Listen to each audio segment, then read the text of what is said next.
ആകാശവാണി.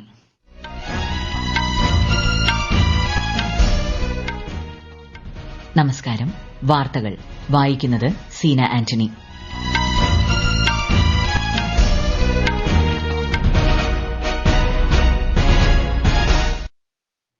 പ്രധാന വാർത്തകൾ. രാഷ്ട്രപതി ദ്രൌപദി മുർമു 2 ദിവസത്തെ സന്ദർശനത്തിനായി വൈകുന്നേരം മുംബൈയിലെത്തും. ഛത്തീസ്ഗഡിലെ നക്സൽ ബാധിത പ്രദേശങ്ങളിൽ സമാധാനത്തിന്റെ പുതുയുഗത്തിന് തുടക്കമെന്ന് പ്രധാനമന്ത്രി നരേന്ദ്രമോദി. ഉദ്ധംപൂർ ശ്രീനഗർ ബാരാമുള്ള റെയിൽപാത പൂർത്തിയായി. ഖത്രയിൽ നിന്ന് കശ്മീരിലേക്കുള്ള ആദ്യ വന്ദേ ഭാരത് എക്സ്പ്രസ് പ്രധാനമന്ത്രി അടുത്ത മാസം ഫ്ളാഗ് ഓഫ് ചെയ്യും. സ്നേഹത്തിന്റെയും ത്യാഗത്തിന്റെയും സന്ദേശവുമായി വ്രതശുദ്ധിയുടെ നിറവിൽ രാജ്യമൊട്ടാകെ ഈദ് ഉൽ ഫിത്തർ ആഘോഷം. മലയാളി നഴ്സുമാർക്ക് ലോകമെമ്പാടും സ്വീകാര്യതയെന്ന് മുഖ്യമന്ത്രി പിണറായി വിജയൻ. ഐപിഎൽ ക്രിക്കറ്റിൽ ഇന്ന് Mumbai Indians Kolkata night Riders പോരാട്ടം. വാർത്തകൾ വിശദമായി.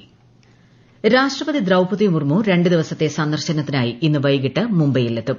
നാളെ റിസർവ് ബാങ്കിന്റെ 90ാം വാർഷികാഘോഷ സമാപന ചടങ്ങിൽ രാഷ്ട്രപതി പങ്കെടുക്കും. ഛത്തീസ്ഗഡിലെ നക്സൽ ബാധിത പ്രദേശങ്ങളിൽ സമാധാനത്തിന്റെ പുതുയുഗത്തിന് തുടക്കമാവുകയാണെന്ന് പ്രധാനമന്ത്രി നരേന്ദ്രമോദി. ഛത്തീസ്ഗഡിലെ ബിലാസ്പൂരിൽ 33,700 കോടി രൂപയുടെ വിവിധ വികസന പദ്ധതികളുടെ സമർപ്പണവും ശിലാസ്ഥാപനവും നിർവഹിച്ച് സംസാരിക്കുകയായിരുന്നു അദ്ദേഹം. आज डबल इंजन सरकार में छत्तीसगढ़ की स्थिति तेजी से बदल रही है. नक्सल प्रभावित क्षेत्रों में स्थायी शांति का नया दौर नजर आ रहा है. PM ആവാസ് യോജന ഗ്രാമീൺ പ്രകാരം 3 ലക്ഷം ഗുണഭോക്താക്കളുടെ ഗൃഹപ്രവേശന ചടങ്ങും പ്രധാനമന്ത്രി ഉദ്ഘാടനം ചെയ്തു. ഈ സംരംഭങ്ങൾ ആയിരക്കണക്കിന് തൊഴിലവസരങ്ങൾ സൃഷ്ടിക്കുകയും സംസ്ഥാനത്തിന്റെ സാമ്പത്തിക വികസനം ത്വരിതപ്പെടുത്തുകയും ചെയ്യുമെന്ന് ശ്രീ മോദി പറഞ്ഞു. സ്മാർട്ട് ക്ലാസ് മുറികളും ആധുനിക ലബോറട്ടറികളും സജ്ജീകരിച്ച 130 PM ശ്രീ സ്കൂളുകൾ, മാവോയിസ്റ്റ് ബാധിത പ്രദേശങ്ങളിൽ കണക്ടിവിറ്റി മെച്ചപ്പെടുത്താൻ വിപുലമായ ഗ്രാമീണ റോഡുകളുടെ ശൃംഖല എന്നിവയ്ക്കും പ്രധാനമന്ത്രി തുടക്കം കുറിച്ചു. ഛത്തീസ്ഗഡിലെ ദന്തേവാഡ ജില്ലയിൽ സുരക്ഷാസേനയും മാവോയിസ്റ്റുകളും തമ്മിലുള്ള ഏറ്റുമുട്ടലിൽ ഒരു വനിതാ മാവോയിസ്റ്റ് കൊല്ലപ്പെട്ടു. ബീജാപൂർ ദന്തേവാഡ ജില്ലാ അതിർത്തിയിലുള്ള വനമേഖലയിൽ സുരക്ഷാസേനയുടെ സംയുക്ത സംഘം നക്സൽ വിരുദ്ധ ഓപ്പറേഷൻ നടത്തിയിരുന്നു. സംഭവസ്ഥലത്ത് നിന്ന് സ്ഫോടക വസ്തുക്കൾ കണ്ടെടുത്തു. പ്രദേശത്ത് തെരച്ചിൽ പുരോഗമിക്കുകയാണ്. മണിപ്പൂരിലും അരുണാചൽ, നാഗാലാന്റ് സംസ്ഥാനങ്ങളിലെ ചില പ്രദേശങ്ങളിലും നിലവിലുള്ള സായുധ സേന പ്രത്യേക അധികാര നിയമം 6 മാസത്തേക്ക് കൂടി നീട്ടാൻ കേന്ദ്രം തീരുമാനിച്ചു. അഫ്സ്പ നിലവിലുണ്ടായിരുന്ന ഈ പ്രദേശങ്ങളിലെ ക്രമസമാധാന സാഹചര്യങ്ങൾ അവലോകനം ചെയ്ത ശേഷമാണ് തീരുമാനം. വംശീയ ആക്രമണങ്ങളെ തുടർന്ന് ഫെബ്രുവരി 13 മുതൽ മണിപ്പൂർ രാഷ്ട്രപതി ഭരണത്തിലാണ്. ഉദ്ധംപൂർ ശ്രീനഗർ ബാരാമുള്ള റെയിൽപാത പൂർത്തിയായി. 272 കിലോമീറ്റർ ദൈർഘ്യമുള്ളതാണ് റെയിൽപാത. ഇതിന്റെ ഭാഗമായി ഖത്രയിൽ നിന്ന് കശ്മീരിലേക്കുള്ള ആദ്യ വന്ദേ ഭാരത് എക്സ്പ്രസ് പ്രധാനമന്ത്രി നരേന്ദ്രമോദി അടുത്ത മാസം 19 ഫ്ളാഗ് ഓഫ് ചെയ്യും. ലോകത്തിലെ ഏറ്റവും ഉയരം കൂടിയ റെയിൽപാലവും അന്നേ ദിവസം പ്രധാനമന്ത്രി ഉദ്ഘാടനം ചെയ്യും. 1997 ആരംഭിച്ച റെയിൽ പദ്ധതിക്ക് ദുഷ്കരമായ ഭൂപ്രകൃതി കാരണം നിരവധി തടസ്സങ്ങളും കാലതാമസവും നേരിടേണ്ടി വന്നു. ഇതിൽ 38 തുരങ്കങ്ങൾ, 927 പാലങ്ങൾ, ഈഫൽ ടവറിനേക്കാൾ ഉയരമുള്ള 1315 മീറ്റർ നീളമുള്ള ചെനാ പാലം എന്നിവ ഉൾപ്പെടുന്നു. ജമ്മുവിനും ശ്രീനഗറിനും ഇടയിലുള്ള യാത്രാസമയം ഗണ്യമായി കുറയ്ക്കാനും പ്രദേശങ്ങൾ തമ്മിൽ ബന്ധിപ്പിക്കാനും ഈ പാത സഹായകമാകും. മ്യാൻമർ ഭൂകമ്പത്തെ ലോകാരോഗ്യ സംഘടന ഉന്നതതല അടിയന്തരാവസ്ഥയുടെ ഗണത്തിൽപ്പെടുത്തി.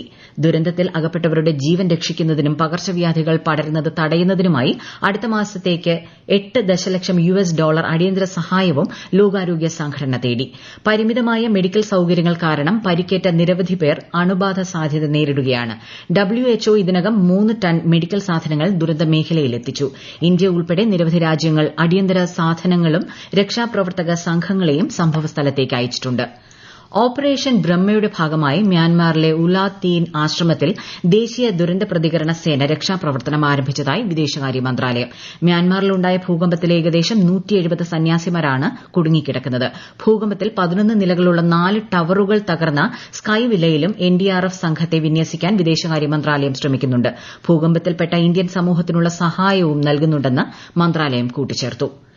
മ്യാൻമാറിൽ വെള്ളിയാഴ്ചയുണ്ടായ ഭൂകമ്പത്തിൽ മരണസംഖ്യ ഇനിയും ഉയരാൻ സാധ്യതയെന്ന് രക്ഷാപ്രവർത്തക സംഘം. 7.7 തീവ്രത രേഖപ്പെടുത്തിയ ഭൂകമ്പം വ്യാപകമായ നാശനഷ്ടങ്ങൾക്കും 1700-ലധികം പേരുടെ മരണത്തിനും ഇടയാക്കി. 3400 പേർക്ക് പരിക്കേൽക്കുകയും ചെയ്തു. 300-ലധികം ആളുകളെ കാണാതായിട്ടുണ്ട്.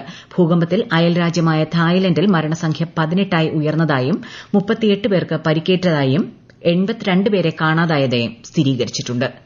ഈ വാർത്തകൾ ആകാശവാണിയിൽ നിന്ന്. ആകാശവാണി വാർത്തകളും വാർത്താധിഷ്ഠിത പരിപാടികളും All India Radio News Thiruvananthapuram YouTube ചാനലിലും All India Radio News Thiruvananthapuram Facebook പേജിലും AR News_ തിരുവനന്തപുരം ഇൻസ്റ്റഗ്രാം അക്കൌണ്ടിലും AR News_TVM X ഹാൻഡിലും ലഭ്യമാണ്. IPL ക്രിക്കറ്റിൽ രാജസ്ഥാൻ റോയൽസിന് ആദ്യ ജയം. ചെന്നൈ സൂപ്പർ കിങ്സിനെ രാജസ്ഥാൻ 6 റണ്ണിന് തോൽപ്പിച്ചു. ഇന്ന് മുംബൈ ഇന്ത്യൻസ് കൊൽക്കത്ത നൈറ്റ് റൈഡേഴ്സിനെ നേരിടും.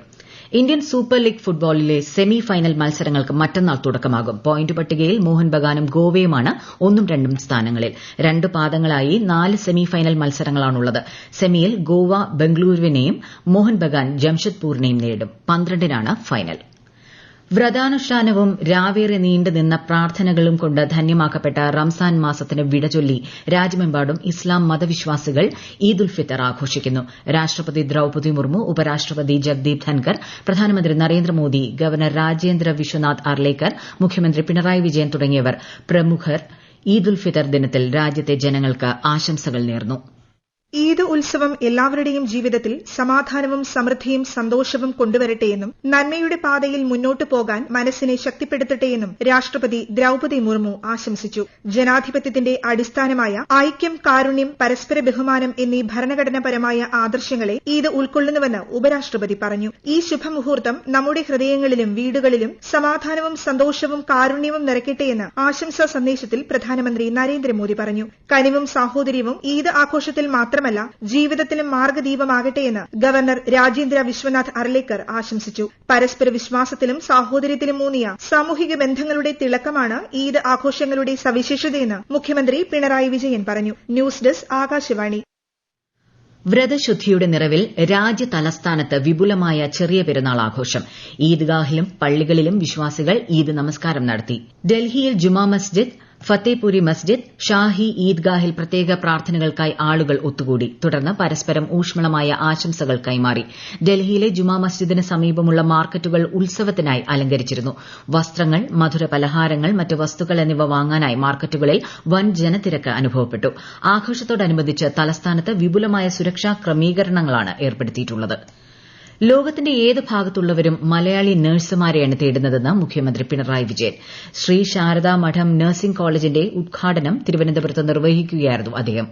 നഴ്സുമാർക്കായി ശ്രദ്ധേയമായ ഇടപെടലുകളാണ് സർക്കാർ നടത്തുന്നതെന്നും മുഖ്യമന്ത്രി പറഞ്ഞു. നിപ ബാധിച്ച് മരിച്ച സിസ്റ്റർ ലിനിയെയും ചടങ്ങിൽ മുഖ്യമന്ത്രി അനുസ്മരിച്ചു. സേവന പാരമ്പര്യത്തെ സംരക്ഷിക്കുന്നതിൽ ശ്രീരാമകൃഷ്ണ മിഷൻ വലിയ പങ്കുവഹിച്ചിട്ടുണ്ടെന്ന് കേന്ദ്രമന്ത്രി JP നദ്ദ ചടങ്ങിൽ വീഡിയോ സന്ദേശത്തിൽ പറഞ്ഞു. ശ്രീരാമകൃഷ്ണ പരമഹംസരുടെ കാഴ്ചപ്പാട് പൂർത്തീകരിക്കാൻ എല്ലാവിധ ആശംസകളും നേരുന്നതായും അദ്ദേഹം പറഞ്ഞു. അമേരിക്കയിലേക്ക് നിയമവിരുദ്ധമായി ഒരാളെ കടത്തിയ കേസിൽ ഉൾപ്പെട്ട പ്രധാന പ്രതിയെ ദേശീയ അന്വേഷണ ഏജൻസി അറസ്റ്റ് ചെയ്തു. ഈ മാസം ആദ്യം ഇരയെ ഇന്ത്യയിലേക്ക് തിരിച്ചയച്ചതായി NIA പ്രസ്താവനയിൽ പറഞ്ഞു. ഇരയുടെ പരാതി പ്രകാരം അനധികൃത കുടിയേറ്റത്തിനായി പ്രതിക്ക് ഏകദേശം 45 ലക്ഷം രൂപ നൽകിയതായി അന്വേഷണ ഏജൻസി അറിയിച്ചു. വ്യക്തികളെ വിദേശത്തേക്ക് അയക്കുന്നതിനുള്ള ലൈസൻസോ നിയമപരമായ അനുമതിയോ രജിസ്ട്രേഷനോ ഇല്ലാതെയാണ് പ്രതി ആളുകളെ അമേരിക്കയിലേക്ക് കടത്തിയതെന്നും NIA അന്വേഷണത്തിൽ കണ്ടെത്തി. ഉത്തരാഖണ്ഡിലെ ഗംഗോത്രി ധാമിന്റെ കവാടങ്ങൾ അടുത്ത മാസം 30-ന് ഭക്തർക്കായി തുറക്കും.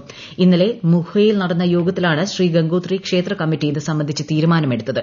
അക്ഷയ തൃതീയ ദിനമായ അന്ന് യമുനോത്രി ധാമിന്റെ വാതിലുകളും വിശ്വാസികൾക്കായി തുറന്നുകൊടുക്കും. ഇതോടെ സംസ്ഥാനത്ത് ഛാർധാം യാത്ര ആരംഭിക്കും. കേദാർനാഥിന്റെ കവാടങ്ങൾ മെയ് 2-നും ബദ്രിനാഥിന്റേത് മെയ് 4-നും തുറക്കും. പഞ്ചാബിലെ പ്രകൃതിദത്ത ജലാശയങ്ങളിലെ മത്സ്യകൃഷി രാജ്യശ്രദ്ധ നേടുന്നു. പ്രതിവർഷം 1.81 ലക്ഷം ടണ്ണിലധികം മത്സ്യമാണ് ഇവിടെ ഉൽപ്പാദിപ്പിക്കുന്നത്. പ്രധാനമന്ത്രി മത്സ്യസമ്പദ യോജന പ്രകാരം 4 വർഷത്തിനുള്ളിൽ 618 കുടുംബങ്ങൾക്ക് 30 കോടിയിലധികം രൂപ സബ്സിഡിയായി സംസ്ഥാന ഫിഷറീസ് വകുപ്പ് വിതരണം ചെയ്തിട്ടുണ്ട്. പ്രധാന വാർത്തകൾ വീണ്ടും. രാഷ്ട്രപതി ദ്രൌപദി മുർമു 2 ദിവസത്തെ സന്ദർശനത്തിനായി വൈകുന്നേരം മുംബൈയിലെത്തും. ഛത്തീസ്ഗഡിലെ നക്സൽ ബാധിത പ്രദേശങ്ങളിൽ സമാധാനത്തിന്റെ പുതുയുഗത്തിന് തുടക്കമെന്ന് പ്രധാനമന്ത്രി നരേന്ദ്രമോദി. ഉധംപൂർ ശ്രീനഗർ ബാരാമുള്ള റെയിൽപാത പൂർത്തിയായി. ഖത്രയിൽ നിന്ന് കശ്മീരിലേക്കുള്ള ആദ്യ വന്ദേ ഭാരത് എക്സ്പ്രസ് പ്രധാനമന്ത്രി അടുത്ത മാസം ഫ്ളാഗ് ഓഫ് ചെയ്യും. സ്നേഹത്തിന്റെയും ത്യാഗത്തിന്റെയും സന്ദേശവുമായി വ്രതശുദ്ധിയുടെ നിറവിൽ രാജ്യമൊട്ടാകെ ഈദ് ഉൽ ഫിത്തർ ആഘോഷം. മലയാളി നഴ്സുമാർക്ക് ലോകമെമ്പാടും സ്വീകാര്യതയെന്ന് മുഖ്യമന്ത്രി പിണറായി വിജയൻ. IPL ക്രിക്കറ്റിൽ ഇന്ന് Mumbai Indians Kolkata night Riders പോരാട്ടം. വാർത്തകൾ കഴിഞ്ഞു. അടുത്ത വാർത്താ പ്രക്ഷേപണം വൈകിട്ട് 6:30-ന്.